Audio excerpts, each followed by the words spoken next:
Week one saw multiple officers from the Minneapolis Police Department give powerful testimony against Derek Chauvin, including retired Sergeant David Pluger and longtime Police Lieutenant Richard Zimmerman. Both offered up what some have called seemingly devastating testimony to the defense. And joining us now to give us her thoughts on all of it, L.A. retired Sergeant for the Los Angeles Police Department, Cheryl Dorsey is back. And Cheryl, I love talking to you because you don't mince words. I want to start with this question. Chauvin's use of force, not the entire 9 minutes, 29 seconds, but at any time, do you see portions where it's justified? I do not. And actually, I can, even take it a step further and tell you why. When we saw Derek Chauvin arrive on scene, now he was responding to another officer's request for assistance, seemingly. And what we saw him do as he exited his vehicle and storm across the sidewalk is he put on black leather gloves. And the reason that he put on those black leather gloves is because he intended to put hands on Mr. Floyd. He's the senior officer there with 19 years on the department, so he's going to show these young rookies how to tame a black man. Mr. Floyd was already handcuffed and in the back of a police car. And so at that point, he's in control. Now, he doesn't have to like the fact that he's in handcuffs. His agreement is not required. He can be vocal and verbal and profane and whatever else he wants to do. But you don't get to use force on him at that point. He's in custody. He's under their control and dominion. And so everything that happened after those cuffs were on is problematic. Perhaps he was being bold in front of rookie cops. We know at least one had only been fully active on the force for a number of days.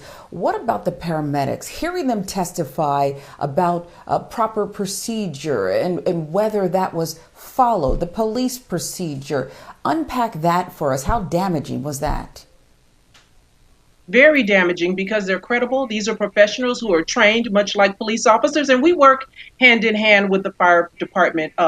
Firefighters and paramedics. We heard from an off-duty firefighter as well as an on-duty paramedic. And so what they say has great weight. And we also know that one of the responding paramedics on duty said when he got there, Mr. Floyd was dead.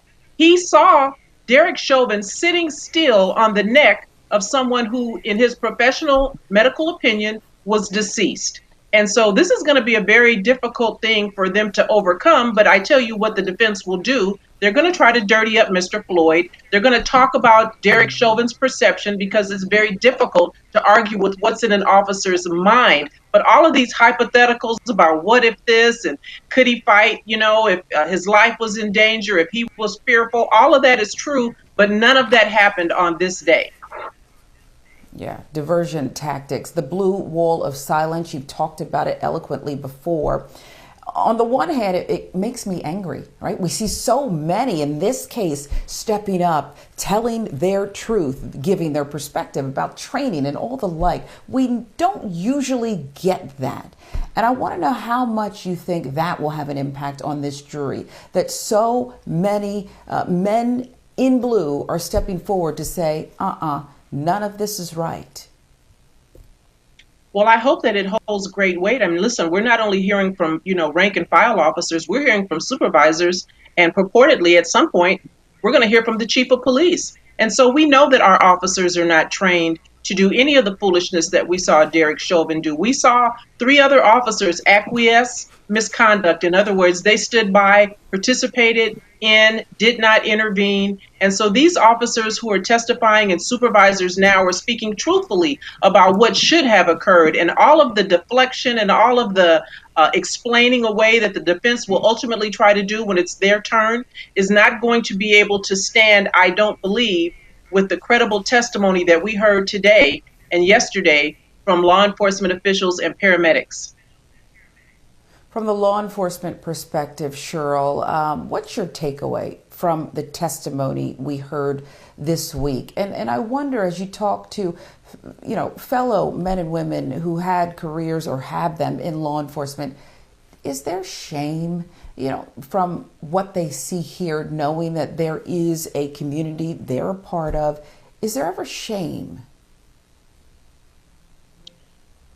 I think there's certainly a segment of police officers who don't appreciate this kind of display because it paints us all with that same broad brush. And the majority of police officers, I believe, based on my own experiences, join police departments for the right reason. They're there doing a yeoman's job, professional, ethical.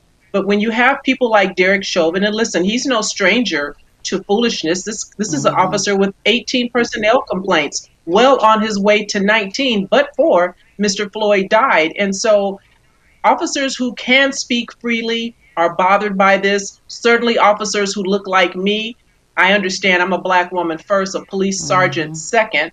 And so, yes, most of us are bothered, sad, not so much, probably hopeful and wanting our departments across these 18,000 agencies to finally hold officers accountable and deal with the Derek Chauvin at personnel complaints 6, 7, 10, 12 before we get to a death.